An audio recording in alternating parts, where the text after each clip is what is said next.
नमस्कार मनाङबाट आउनेको अपडेटमा छु म। हिजोको वेदर र आजको वेदर हेर्दाखेरि अनएक्सपेक्टिङ डिफ्रेन्ट छ। हिजो दिनैभरि हुरी बतास पानी अनि त्यस पछाडि गएर हिउँ थियो भने आज चाहिँ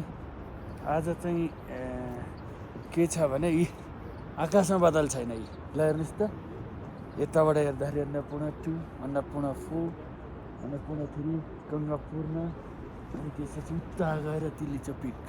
यस्तो रमाइलो वेदर छ कि यो हो स्वर्ग। यदि तपाईँहरू पनि अब चाहिँ म के भन्छु भने तपाईँहरू अब ट्राभल गर्नुहुन्छ भने अब चाहिँ घरबाट निस्किन हुन्छ। हिजोसम्म मैले चाहिँ ननिस्किनु भनेको थिएँ। र हेर्नुहोस्, यस्तो संसारमा कुनै पनि दीर्घकालीन रोगको चाहिँ मेडिसिन उपचार गर्नु छ भने तपाईँहरू यहाँ आउनुहोस्, तपाईँको व्यथा आफै बिर्सिन्छ। ल यस्तो रमाइलो छ कि ल, स्वर्ग भनेकै यही हो। ल नमस्कार।